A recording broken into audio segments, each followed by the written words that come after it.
Well, hi, folks.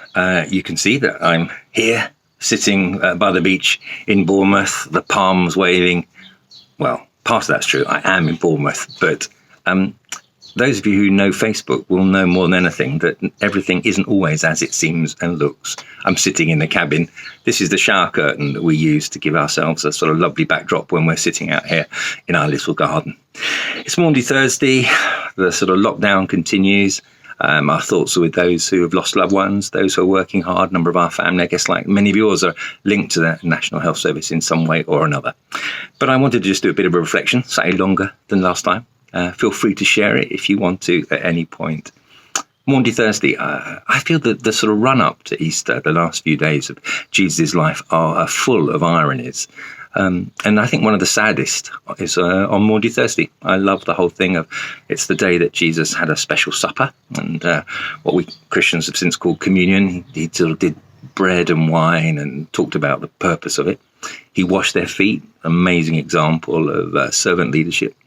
But one of the saddest characters of this whole, as it were, drama to me is Judas. I'm not quite ready to have a sort of justice for Judas T-shirt, but I feel for him. He's a man who made a big mistake, was overcome with remorse. Anyway, going to read a couple of poems and give a very personal reflection. This first one's called Sealed. These two men had kissed before. He remembered their first embrace, the start of the journey that brought them now to this place. He recalled the thrill of being chosen, trusted, drawn into his teacher's life, one of the inner circle, fate intertwining, divergent destinies. He recognized mutual disappointment, glances shot through with sadness, sentences left unfinished, hopes dashed, dreams paused. He steeled himself in the gloom, tightened his cloak, mind racing, stomach churning, mouth dry, stepped forward and kissed him. I do think it's sad. I mean, I sometimes thought, could Judas have said to Jesus, nothing personal, I'm just doing what needs to be done in the greater scheme of the world being rescued. But it doesn't really quite work, does it? He'd had a problem with money. Money had him, to be honest. People forget that he threw the money back. He hated what he had done. I feel the way Judas has been written up over the years has meant that society and indeed the church have not always been the kindest to people who have found themselves at the end of their tether or absolutely overcome with remorse. For me, from personal experience and from working from other side people, I have said that and found that even in those moments for people who are like that, God still offers his forgiveness, still offers his love. Second poem, still sticking with the Judas theme, is I put up a few weeks ago, actually, just as text, but it's called Supper with an Elephant. Never read it aloud before. Supper with an Elephant. As gatecrashers go, he was up there with the best. A grey mass, solemnising the meal with a deft touch of irony. Embarrassed, we glanced but did not speak. Impossible to ignore, difficult to name. We skirted, desperate for a lead from the master. For his part, true to type, he welcomed the stranger, affording him room, yet undistracted from his script. The visitor was restrained. No tabletop balancing act or swiping of rolls with his trunk. At one point, he looked ready to dip into the jug and spray us with wine. Well, that might have lifted the mood.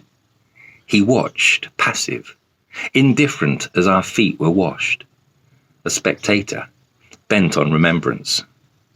He left as he came, wordlessly lumbering off into the dark behind Judas. So that's Judas, one of a number of characters who hit their low point as Jesus was heading his way to the cross. I always find Holy Week very, very special.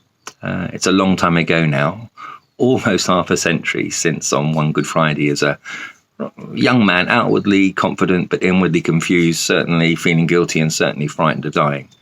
On a Good Friday, I knelt down by my bed, having read the description of Jesus' crucifixion, didn't even get to the resurrection, and decided that I thought this compelling character, Jesus, is the one I want to commit my life to and want to follow. And so locked the door. Teenage boys sometimes do, but not often for the best of reasons. But I locked the door, got down and prayed a prayer and asked that God would be real to me, that he would forgive me. So it's always been a very special time. And then some of you have heard this story. I try not to tell it too often. 2004, in my late 40s, about to move to West Cheltenham, to St Mark, the church there. I suddenly, right out of the blue, was found myself struck down with stage 3, grade 3 kidney cancer.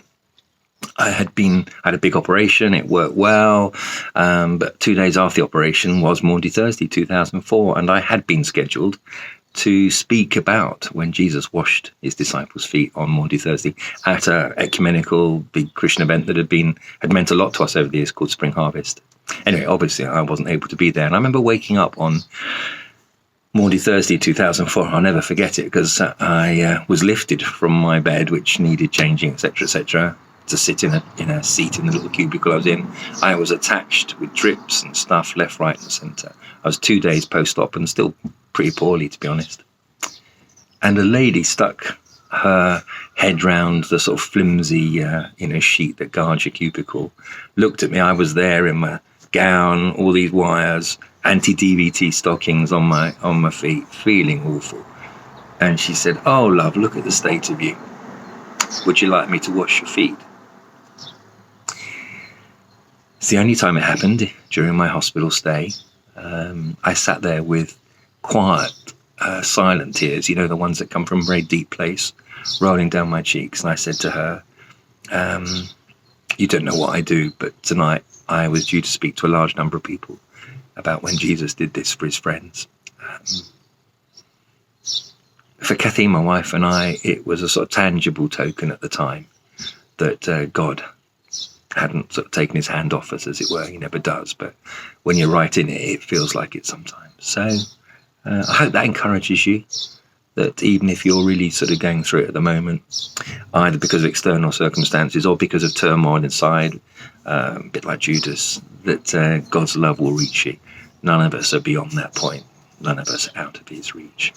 Anyway, I hope you have a really good Easter, however you're able to celebrate it. I shall probably post 1 or 2 other things between now and the big day. Take care and God bless. Bye.